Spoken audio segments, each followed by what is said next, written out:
Bonjour, bienvenue à cette web diffusion du dimanche 15 mars 2020. Les marchés boursiers viennent de connaître dans les dernières semaines une période fort agitée. Le TSX canadien a reculé d'environ 30% par rapport à son haut atteint en fin février. Le Morgan Stanley World Index, l'indice boursier de toutes les places boursières du monde, quant à lui a reculé de 22%. Autant la bourse canadienne que les bourses mondiales sont en baisse de 19% en 2020 au moment où on se parle. Notre client type fait quant à lui beaucoup mieux, avec moins 4%. Même notre bloc action, pris isolément, a reculé de 8%, soit 11% de mieux que les indices comparables. Sur les derniers 12 mois, le TSX canadien fait moins 15% et les bourses mondiales, par le Morgan Stanley World Index, lui, moins 11%. Pour la même période, notre client type fait plus 1% et notre bloc action environ 0%. Encore ici, beaucoup mieux que les indices comparables. Nos deux web diffusions de 2020, enregistrées en janvier, ainsi que plusieurs de nos infos d'Alpémilette écrits acheminés à nos clients dans les dernières semaines, font état des raisons pourquoi notre client s'en tire beaucoup mieux que le marché en général depuis le début de 2020. Bien entendu, l'arrivée inattendue en ce début d'année du coronavirus explique principalement ce recul des marchés. Après un début discret, il est maintenant le sujet de toutes les discussions partout au monde.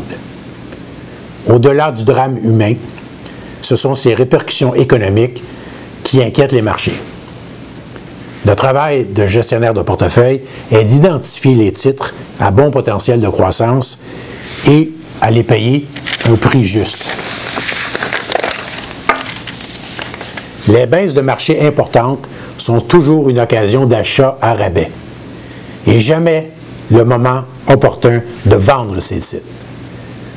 Que ce soit ou que cette correction de marché soit le résultat d'une guerre, de l'éclatement d'une bulle spéculative, d'une crise financière ou de l'apparition d'un virus.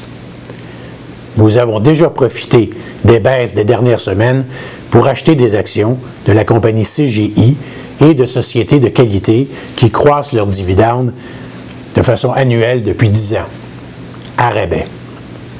Le timing des achats n'est pas une science exacte.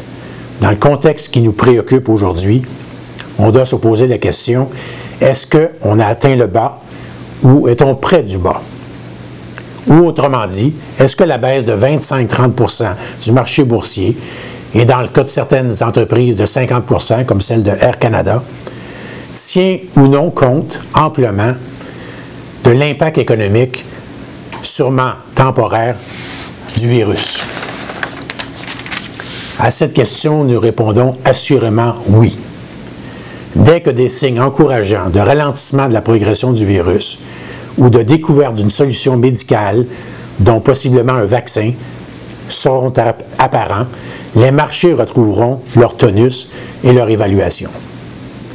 Ceci étant dit, nous demeurons prudents et patients avant de réinvestir davantage.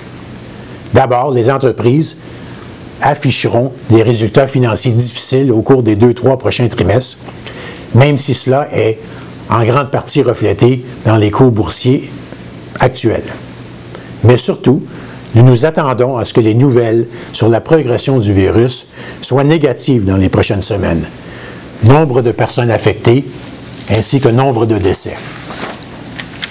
À date, le nombre de personnes affectées par le virus est énormément moins important que celui de la grippe, avec des symptômes plutôt similaires et faisant à peu près le même profil de victimes, soit des personnes âgées, les plus jeunes ou des personnes déjà dont la santé est fragile déjà, en particulier aux poumons.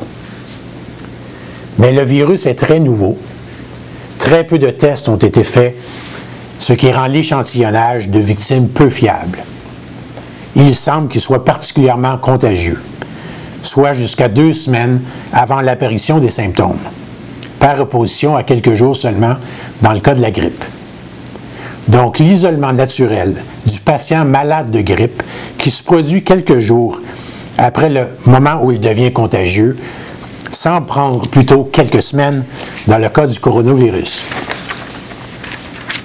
Par conséquent, nous croyons que le nombre de cas de personnes infectées augmenteront dans les prochaines semaines avant que l'impact de toutes les mesures d'isolement et sanitaires maintenant coordonnées mondialement ait un impact favorable sur les statistiques. Donc, il est probable que la volatilité restera présente dans les marchés et qu'un point d'entrée encore meilleur se présentera.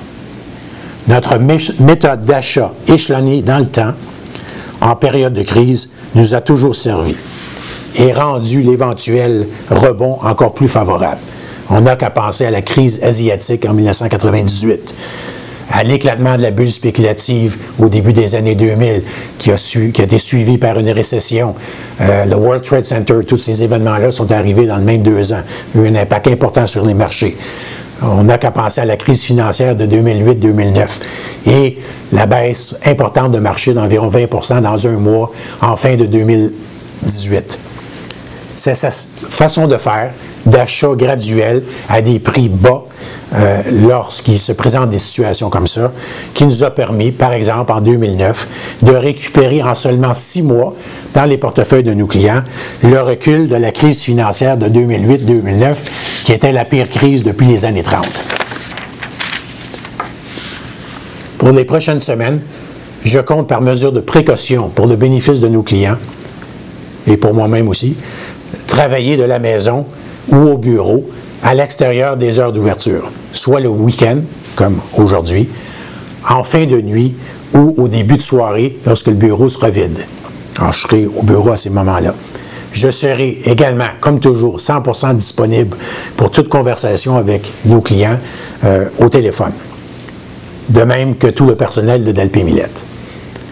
Merci pour votre confiance et n'hésitez pas à communiquer avec nous pour toute demande de renseignements additionnels. Merci.